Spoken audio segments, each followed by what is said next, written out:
Ya, eh, sahabat Al-Husna sebagai materi tambahan eh, di buku Pra Pemula Al-Husna kita akan belajar secara bertahap ya. Kita akan belajar secara bertahap dan di pertemuan sebelumnya kita sudah belajar secara bertahap bagaimana membuat kalimat dengan domir ana ya. Dan kemudian juga sudah disebutkan pada video sebelumnya bahwa kita mempelajari eh, fiil kata kata kerja yang itu ada tiga bentuk, kata kerja lampau, kata kerja sekarang, dan kata kerja bentuk perintah. Yang ini harus dipelajari secara bertahap, yaitu sebagai dasarnya fi'il madhi, kemudian nanti dari fi'il mudhari ke fi'il madhi ini akan berubah ya ke fi'il mudhari. Ya, jadi dasar dari fi'il mudhari adalah fi'il madhi, perubahan dari fi'il madhi ke fi'il mudhari. Nah, begitu pula fi'il amr. Fi'il amr ini dasarnya adalah fi'il mudhari. Jadi untuk bisa memahami fi'il amr, bentuk fi'il amr, kita harus juga menguasai fi'il mudhari. Nah, kita pelajari terlebih dahulu fi'il madhi dan ini kita praktekkan supaya kita bisa bercerita.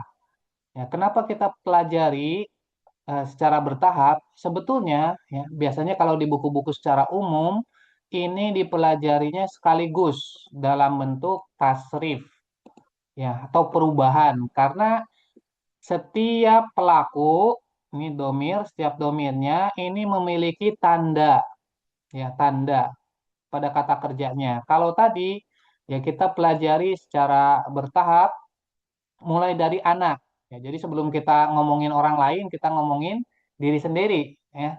Kita ngomongin diri sendiri. Nah, tadi kita sudah pelajari ya. Sebelumnya kita sudah pelajari kalau fiil ya menggunakan pelakunya saya, fiil madhi dengan pelakunya saya, misalnya kataba, maka huruf terakhirnya dimatikan dan ditambah dengan tu. Nah, begitu pula setiap pelaku ya. Di sini nanti ada masing-masing pelaku dengan tanda pelakunya. Ya, tanda pelakunya. Ini salah ya ini. Yang atas ini. Ini tidak ada tandanya. Kalau huwa. Huwa tidak ada tandanya. Bentuk aslinya. Nah, biasanya banyak yang menghafal dengan cara sekaligus. Kataba, katabu, katabat, katabata, katabna. Ya. Katabta, katabtuma, katabtum, katabti, katabtuma, katabtunna, katabtu, katabna. Ya, itu banyak yang di pondok-pondok menghafal seperti itu. Tapi ya itu kesulitannya. Bisa dihafal, tapi ketika praktek kesulitan. Ya, tidak bisa praktek dengan benar. Ya, kalau hanya sekedar dihafal seperti itu. Makanya di pra pemula Al-Husna di level pertama ya atau kalau offline ya selama 6 sampai 8 pertemuan itu kita mempelajari membuat kalimat satu persatu ya dalam bentuk kalimat ya, tidak dipelajari sekaligus. Ya, tidak dipelajari sekaligus. Ini kalau kita pelajari sekaligus bisa kita hafal tapi susah untuk praktek. Ya. Nah, ini yang banyak terjadi ya. Kenapa orang dulu itu menganggap bahasa Arab itu susah? Ya, karena biasanya mereka belajar mulai dari tasrif yang seperti ini.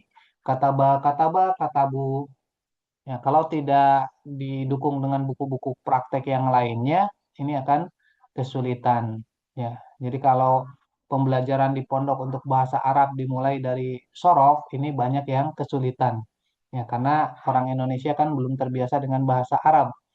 Ya, belum punya banyak mufrodat, belum punya banyak kosakata di dalam bahasa Arab. Jadi ketika ada perubahan-perubahan seperti ini, bisa dihafal, tapi belum bisa difahami. Ya, ini banyak terjadi ya di MTS, di MA. Eh, banyak yang belajar bahasa Arab, akhirnya menganggap bahwa belajar bahasa Arab itu berat. Kenapa? Karena tidak belajar secara bertahap. Nah, mudah-mudahan di pra pemula Al-Husna ini, ya di Al-Husna kita akan belajar secara bertahap. Ya, ikuti series video ini, insya Allah mudah-mudahan akan kita selesaikan sebagai bekal dasar eh, bahasa Arab kita, sehingga setelah selesai belajar Al-Husna, ya kita bisa punya bekal untuk mempelajari buku-buku lain. Ya, karena kalau kita mempelajari buku-buku bahasa Arab lain secara acak tanpa memiliki dasar dari bahasa Arab itu sendiri, kita biasanya akan pusing, kesulitan. Ini pasti akan terjadi. Ya, oh kita dengan semangat kita membeli buku Jurumiyah, kemudian kita membaca sendiri, bahkan syarah Jurumiyah, penjelasan Jurumiyah. Ya, tapi kok dibaca-baca itu nggak nempel-nempel, nggak ngerti-ngerti, nggak paham-paham. Nah, ini karena sebetulnya dasarnya belum cukup. Ya, dasarnya belum cukup. Tapi kalau kita sudah memiliki dasar, Jurumiyah itu nanti, oh, oh, oh begitu. Ya, sama seperti kita mempelajari kaidah bahasa Indonesia, padahal kita sudah terbiasa menggunakan bahasa Indonesia. Tapi kalau kita tidak punya mufradat, ya bukan asli orang Indonesia, mempelajari kaidah bahasa Indonesia pun sama akan kesulitan, ya akan kesulitan. Nah, kita juga sama, belum terbiasa bahasa Arab, ya mempelajari rumusan-rumusan bahasa Arab tanpa praktek itu akan membuat kita kesulitan. Ya, mudah-mudahan kita semua diistiqomahkan belajar bahasa Arab ini untuk semakin menikmati ibadah kita. Akhiru da'wana anilhamdulillahirabbil alamin. Assalamualaikum warahmatullahi wabarakatuh.